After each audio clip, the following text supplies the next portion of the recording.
सरस्वती नमस्तुभ्यं वरदे कामरूपिणी विद्यारम्भं करिष्यामि सिद्धिर्भवतु मे सदा।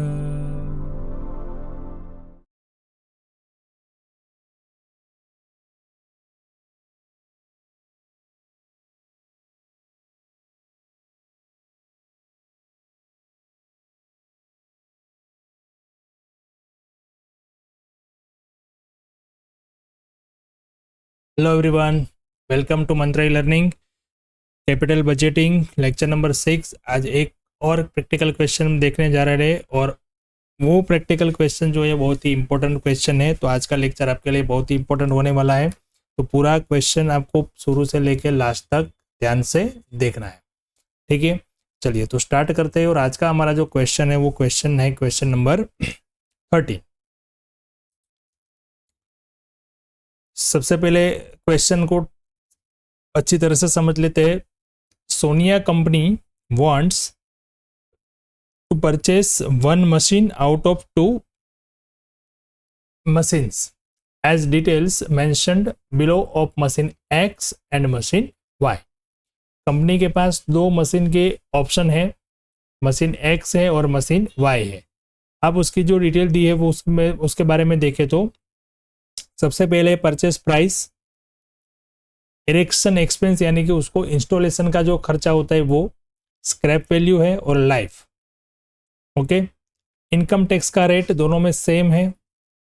Expected rate of income before depreciation and income tax, expected rate of income 12%, यानी कि इंटरेस्ट का जो रेट होता है वो यहाँ पे दिया है। दूसरी बात बताए तो ये होता है हमारा cost of capital, cost of investment यानी कि discount factor.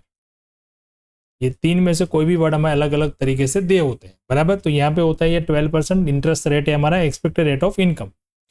Income before depreciation and tax, अब दिया है हमें income before depreciation and tax. ये ध्यान में रखना है कि बिफोर डेप्रिसिएशन एंड टैक्स दिया है तो उसमें क्या करना पड़ेगा, सबसे पहले डेप्रिसिएशन माइनस होगा, उसके बाद टैक्स, फिर जो आएगा उसमें वापस डेप्रिसिएशन प्लस होगा, तब मैं लिखा में कैश फ्लो।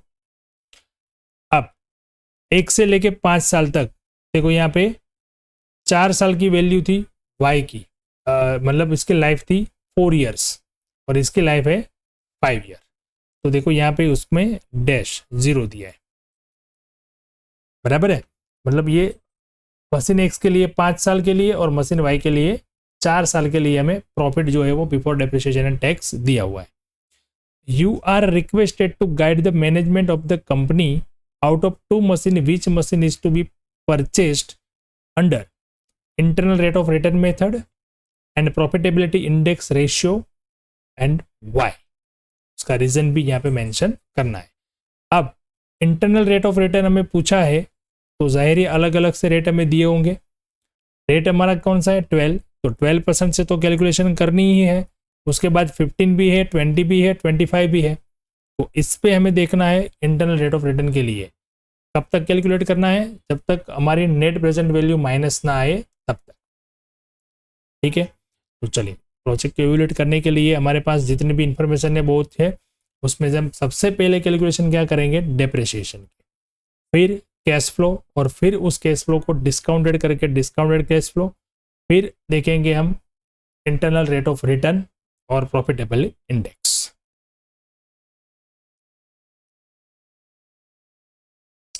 डेप्रिसिएशन के लिए जो भी इंफॉर्मेशन हमें दी है यहाँ पे पहले कैलकुलेट कर लेते हैं। टोटल इन्वेस्टमेंट, इन्वेस्टमेंट कितना होता है वो, तो इन्वेस्टमेंट के लिए देखा जाए तो परचेस प्राइस यहाँ पे 420 और 350 दिया था। दूसरा था इरेक्शन एक्सपेंस, इरेक्शन एक्सपेंस मतलब इंस्टॉलेशन चार्ज, तो टोटल इन्वेस्टमेंट ये हो जाता है 430 और 4 लाख, बराबर। अब स्क्रैप वैल्यू भी थी इसकी 30,000 थी मशीन एक्स की, मशीन वाई की कोई स्क्रैप वैल्यू है नहीं, बराबर। क्वेश्चन में देख के यहाँ पे कंफर्म कर लेते हैं। देखो यहाँ पे कोई स्क्रैप वैल्यू मशीन वाई में नहीं है। अब लाइफ है इसकी 5 और 4 ईयर्स। तो इतनी डिटेल हमें चाहिए डेप्रिसिएशन के लिए, वो हमने पहले यहाँ पे लिख ली। अब देखते हैं डेप्रिसिएशन एक्स और वाई का। यहाँ पे हमें कोई भी मेथड नहीं बताई गई है कि कौन से मेथड से आपको डेप्रिसिएशन कैलकुलेट करना है, बट जो इन्फॉर्मेशन प्रोवाइड की है उस हिसाब से हम स्ट्रेट लाइन मेथड पे ही जाएंगे, बराबर। अगर रिटन डाउन वैल्यू है तो हमें वो दिया होता, नहीं है तो फिर इस हिसाब से हम स्ट्रेट लाइन मेथड से ही डेप्रिसिएशन कैलकुलेट करेंगे। स्ट्रेट लाइन का फॉर्मूला है cost minus scrap value divided by N. तो मशीन एक्स जो है उसका आता है 4,30,000 minus 30,000 scrap value divide by 5, तो इसका डेप्रिसिएशन आ जाएगा फ्रेंड्स 80,000। 4 लाख डिवाइड बाई 5 मतलब 80,000। वाई का देखते हैं 4 लाख डिवाइड बाई 4 यानी कि 1 लाख, तो ये आ गया उसका डेप्रिसिएशन 1। ठीक है, अब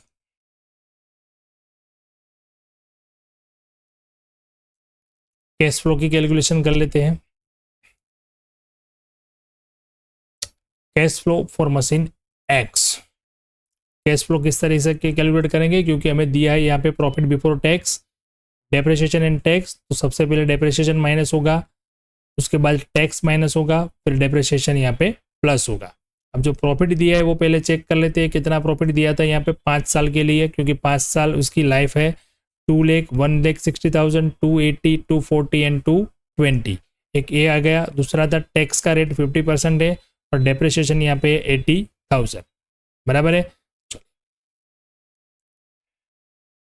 तो इस तरीके से हमें 5 साल के लिए कैलकुलेशन करनी है। फर्स्ट ईयर का 2 लाख था, डेप्रिसिएशन 80,000 फिक्स होगा हर एक ईयर में। टैक्स जो है वो जो आएगा ये पीबीटी यानी कि प्रॉफिट बिफोर टैक्स, उसका 50% कर लेंगे। 50% आगे बढ़ेगा, बचेगा प्रॉफिट आफ्टर टैक्स, उसमें डेप्रिसिएशन प्लस कर लेंगे। ठीक है, तो नंबर 3 यानी कि 3rd ईयर का और 4th ईयर का और 5th ईयर का, ये आ गया कैश फ्लो। अब देखो यहाँ पे डेप्रिसिएशन तो सेम रहेगा सब में, टैक्स का रेट भी सेम रहेगा। अब ये लास्ट वाला जो है 5th ईयर, उसमें ये कैश फ्लो आया 1,50,000 प्लस उसमें हम प्लस कर देंगे 30,000 उसकी स्क्रैप वैल्यू, तो आएगा 1,80,000। ठीक है, अब देखते हैं मशीन वाई के लिए। मशीन वाई के लिए सेम कैलकुलेशन है। मशीन वाई का जो प्रॉफिट था वो देख लेते, एक बार कंफर्म कर लेते हैं। 4 साल के लिए था 3 लाख, 2 लाख, 280 एंड 120। ठीक है, तो 4 साल के लिए इसकी कैलकुलेशन भी हमें करनी है, क्योंकि उसकी लाइफ जो थी वो 4 साल ही थी। तो उसकी कैलकुलेशन भी जो भी है प्रॉफिट कैश फ्लो कुछ भी जो भी है वो हमें 4 साल के लिए ही करनी है। ठीक है, चलिए तो इसके 4 साल की प्रॉफिट हमने आगे दिया हुआ है, उस हिसाब से कैलकुलेशन कर लेते हैं। तो यहाँ पे आता है 3 लाख और डेप्रिसिएशन 1 लाख था, माइनस होगा और वापस उसमें प्लस भी हो जाएगा, टैक्स 50% माइनस करके। तो 4 साल तक हमें इस तरीके से कैश फ्लो यहाँ पे मिल जाएगा। कंप्लीट है, ओके। अब कैश फ्लो तो मिल गया, अब हमें क्या फाइंड करना है कि हमारी मेथड कौन सी थी, इंटरनल रेट ऑफ रिटर्न, यानी कि ये मॉडर्न टेक्निक है, तो उसमें हमें जाना पड़ेगा प्रेजेंट वैल्यू यानी कि डिस्काउंटेड कैश फ्लो। प्रॉफिटेबिलिटी भी फाइंड करना है तो भी हमें क्या करना पड़ेगा, नेट प्रेजेंट वैल्यू ही फाइंड करनी पड़ेगी। ठीक है, तो जो कैश फ्लो मिला अब उसको क्या करेंगे हम, डिस्काउंट फैक्टर से डिस्काउंटेड कैश फ्लो करेंगे, और डिस्काउंट रेट हमारा था 12%। तो पहले 12% को लेके हम इसको डिस्काउंटेड कैश फ्लो में कन्वर्ट करते हैं।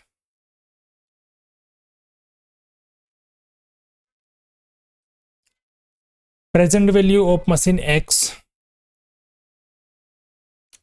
12% के हिसाब से अब मैं कैलकुलेट यहाँ पे करूँ तो 5 साल की वैल्यू मुझे लेनी है, क्योंकि उसकी लाइफ जो है वो 5 साल थी। और कैश फ्लो यहाँ पे हम आगे जो कैलकुलेशन की वहाँ से ले सकते हैं, 1,40,000, 120, 180, 60 एंड 180, ये 5 साल का यहाँ पे कैश फ्लो।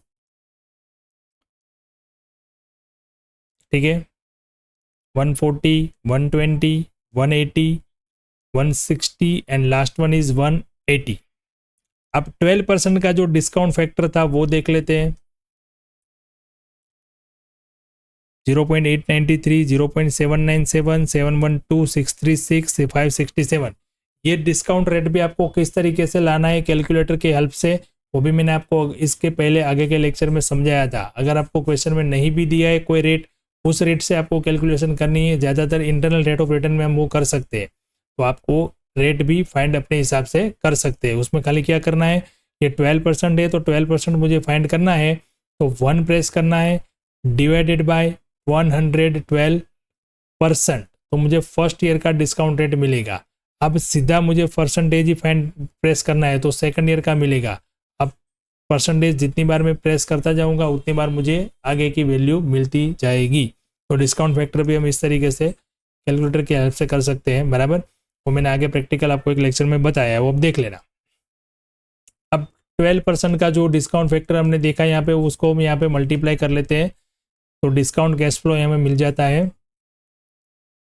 1,25,020, 95,640, 128, 160, 1,01,760 और 1,02,060, और टोटल हो जाता है 5,52,640। ठीक है, ये 12% का रेट के हिसाब से हमने फाइंड कर लिया। अभी हमें यहाँ पे प्रेजेंट वैल्यू भी कैलकुलेट करनी है तो कर सकते हैं, but internal rate of return find करना है मुझे, तो मैं आगे जाऊंगा। 50% के हिसाब से भी एक बार कैलकुलेट कर लेते हैं। देखो 5,52,000 आया। अब इन्वेस्टमेंट हमारा टोटल कितना था मशीन एक्स का, 4,30,000, तो 430 से तो ज़्यादा ही है, तो जाहिर है कि वो प्रॉफिटेबल ही है, बराबर। पर internal rate of return find करना है मुझे, तो इंटरनल रेट ऑफ रिटर्न के लिए तो मुझे आगे के 15% जो है उसमें भी देखना पड़ेगा, और कहाँ तक जो है वो माइनस में जा रहा है वो भी देखना पड़ेगा, बराबर। तो अब 15% वाला मैं यहाँ पे डिस्काउंट फैक्टर ले लेता हूँ जो हमें दिया था 15% का, 0.87, 0.756, 0.658, 0.572, 0.497।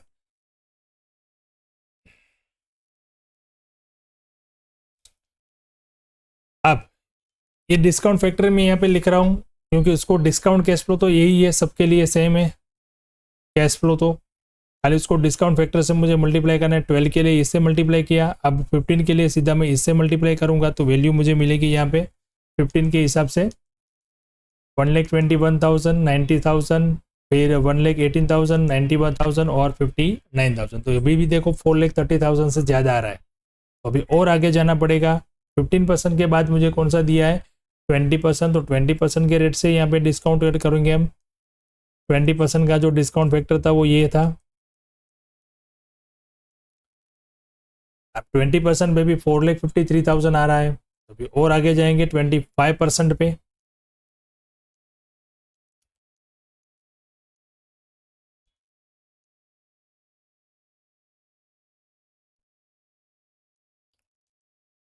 और इधर आ गया 4,15,000 और हमारा इन्वेस्टमेंट था 430, यानी कि इन्वेस्टमेंट से कम आ गया टोटल डिस्काउंटेड कैश फ्लो। बस अब यहाँ से आगे करने की जरूरत हमें नहीं है for the purpose of internal rate of return. मैंने यहाँ पे 20% कैलकुलेट किया है। अगर आप 20% ना भी करें, डायरेक्ट 25% करें, तो भी आपको पता चल जाएगा कि ये माइनस आएगा और ये प्लस आएगा। तो 15 और 20% रेट भी हम लेके कर सकते हैं।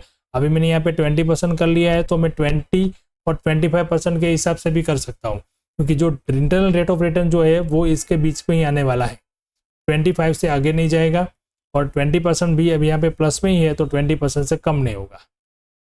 ठीक है, चलिए तो इसमें से हम इन्वेस्टमेंट माइनस करके देखते हैं। तो नेट प्रेजेंट वैल्यू आती है फर्स्ट में 1,22,640, सेकंड यानी कि 15% में आता है 81,940, और फिर आता है यहाँ पे 4,30,000, तो माइनस करके 23,600, और यहाँ पे आ गया -14,680। अब इसमें हमें क्या करना है, देखो ये जो फॉर्मूला है हमारी इंटरनल रेट ऑफ रिटर्न की, तो उसमें ए आता है higher rate, higher trial rate, और बी आता है लोअर ट्रायल रेट। मतलब कि लोअर ट्रायल रेट इसलिए क्यों कहते हैं, क्योंकि लोअर ट्रायल वहाँ पे हमारी जो प्रेजेंट वैल्यू जो होती है वो लोअर होती जा रही है, बराबर। देखो यहाँ से 1,16,000, अब यहाँ पे कितना हुआ 1,12,000, लोअर होती जा रही है, तो ये लोअर रेट है और ये हायर रेट है, बराबर। अब ए इसका हो गया lower rate trial, first trial जो हमने की वो। बी हो गया हायर रेट ट्रायल, जितना रेट हम बढ़ते गए वो। और सी हो गया उसका excess of present value at lower rate, जो कम रेट पे हमने एक्सेस मिला है वो, यानी कि कम रेट ये हुआ ना 25 से ये कम हुआ, तो उसकी जो वैल्यू हाई मिली है वो। और फिर शॉर्टफॉल एट हायर रेट, जो ज़्यादा रेट लिया हमने वहाँ पे शॉर्टफॉल हुई है, मतलब माइनस वाली जो वैल्यू आई वो। अब ये सब हम यहाँ पे इनपुट करते हैं, तो मैंने रेट लिया यहाँ पे 20 का ए का ये मतलब लिया, जो हमारी फर्स्ट ट्रायल थी लोअर रेट की वो हो गया 20। सी यानी कि उसकी जो डिस्काउंटेड कैश फ्लो के हिसाब से नेट प्रेजेंट वैल्यू आई थी वो 23,600। डी यानी कि ये शॉर्टफॉल जो हायर रेट में रहा था 25, बराबर। तो देखो यहाँ पे क्या मिलता है आंसर हमें, 20 इंटू 5, तो आंसर मिलता है 23.08%, 23.08% ये आंसर मिलता है। ये हो गया मशीन एक्स का। सेम ऐसी ही कैलकुलेशन हमें करनी है मशीन वाई की, ठीक है।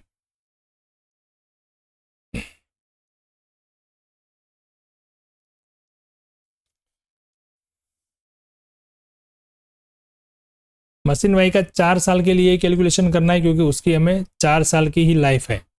और प्रॉफिट भी देखो यहाँ पे हमें 4 साल के लिए ही दिया है, 3 लाख, 280 और 120, और उसकी कोई स्क्रैप वैल्यू नहीं है।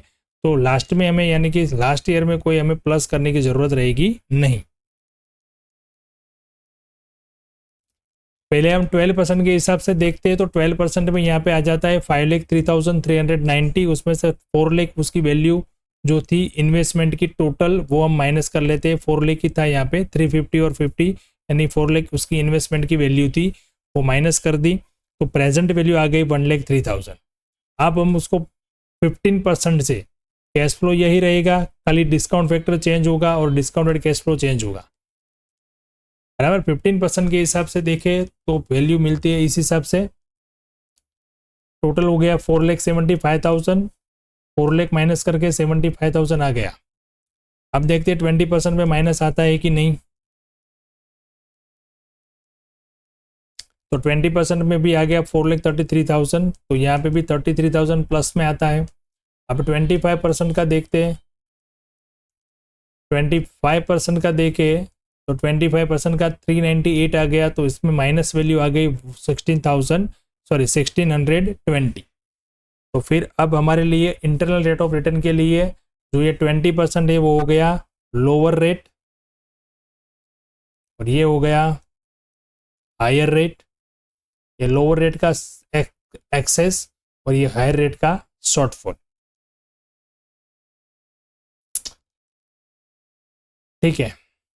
ए इज इक्वल टू 20 जो लोअर रेट था, सी उस मतलब उसका लो एक्सेस वैल्यू 33,730, और डी मतलब होता है यहाँ पे शॉर्टफॉल की वैल्यू, और 25 माइनस 20, बी माइनस ए, 25 हायर रेट था और ये लोअर रेट था। तो आंसर मिलता है 24.77। अब दोनों की कैलकुलेशन तो हमने कर ली, दोनों की कैलकुलेशन हमने कर ली, पर हमें आंसर देना है कि कौन सा मशीन परचेस करना चाहिए, ठीक है। कौन सा मशीन परचेस करना चाहिए वो हमें यहाँ पे पूछा गया है, और फिर उसका प्रॉफिटेबिलिटी इंडेक्स भी फाइंड करना है।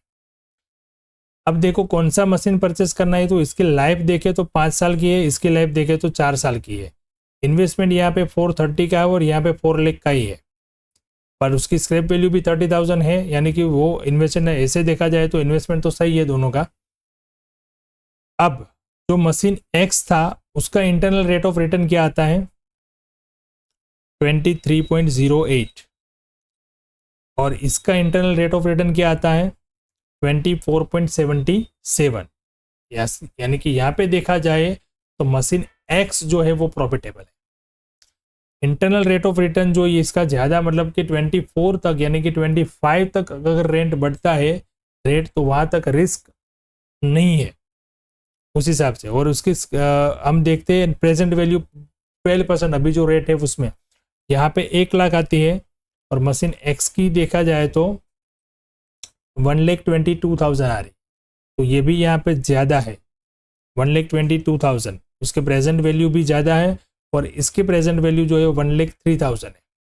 तो आंसर जो रहेगा हमारा वो रहेगा एक्सेप्टेबल कौन सा है, प्रॉफिटेबल कौन सा मशीन है, मशीन एक्स, बराबर। क्योंकि देखो 2 रीज़न है यहाँ पे, प्रेजेंट वैल्यू एक तो उसकी ज़्यादा है मशीन एक्स की, और इंटरनल रेट ऑफ रिटर्न भी 23% तक रिस्क नहीं है, तो वो भी सही है, बराबर। दूसरा ये कि इसकी इन्वेस्टमेंट जो है दोनों में सेम है, 4 लाख का ही है। भले मशीन एक्स में 430 है, पर लास्ट ईयर में 30,000 स्क्रैप वैल्यू है उसकी, जबकि मशीन वाई की स्क्रैप वैल्यू है नहीं, ठीक है। और इसकी 5 साल की लाइफ है और इसकी 4 साल की लाइफ, तो ये भी मैटर करता है कि इसकी 5 साल की लाइफ में हम कितना कमा लेते हैं और उसकी 4 साल की लाइफ में हम इतना कमा लेते हैं, मतलब इसका इतना रिटर्न मिलता है, बराबर। तो ये सब फैक्टर देख के हम डिसीजन ले सकते हैं कि कौन सा मशीन जो है वो हमें परचेस करना चाहिए, कौन सा मशीन जो है वो हमारे लिए प्रॉफिटेबल रहेगा, बराबर है। तो यहाँ पे देखा जाए तो हमें सब में वहाँ पे ज़्यादा जो भी वह लग रहा है वो कौन सा लग रहा है, मशीन एक्स। बट जब लाइफ की बात करें हम, तो लाइफ के हिसाब से, लाइफ के फैक्टर के हिसाब से यहाँ पे जो मशीन वाई है वो प्रॉफिटेबल है, मशीन वाई जो है वो प्रॉफिटेबल है।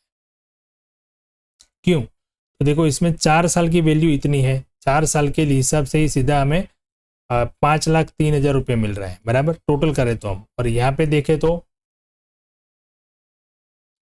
4 साल की वैल्यू में यहाँ पे करें तो बहुत कम हो जाएगी, और 4 साल के बाद 122 है इसका, सॉरी 5 साल के बाद, और इसका तो सीधा ही हमें 4 साल के बाद ही इतना मिलता है 1,03,000।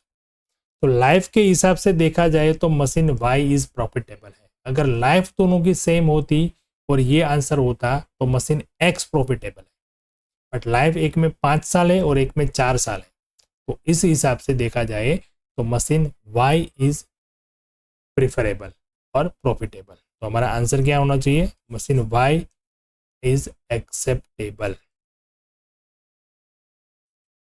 ठीक है। अब इसकी प्रॉफिटेबल इंडेक्स की कैलकुलेशन आपको खुद से करनी है, मैं यहाँ पे नहीं करवा रहा हूँ। प्रेजेंट वैल्यू जो 12% से हमने कैलकुलेट की है उसके हिसाब से आपको प्रॉफिटेबल इंडेक्स यहाँ पे फाइंड कर लेना है, बराबर। जो हमने यहाँ पे माइनस किया है वही आपको यहाँ पे डिवाइड कर देना है, बराबर। आपको यहाँ पे दिखा सकता हूँ मैं कि किस तरीके से आप कर सकते हो वो, बराबर। जैसे देखो यहाँ पे 5,52,640 डिवाइड बाय 4,30,000, तो इंडेक्स आ जाएगा 1.28, इसका प्रॉफिटेबल इंडेक्स आ जाएगा 1.28। ठीक उसी तरीके से आपको मशीन वाई का भी कर लेना है।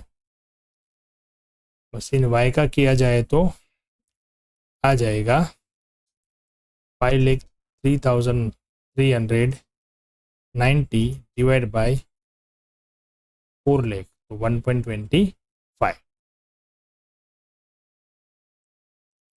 1.25 और वो एक्स का क्या आया था,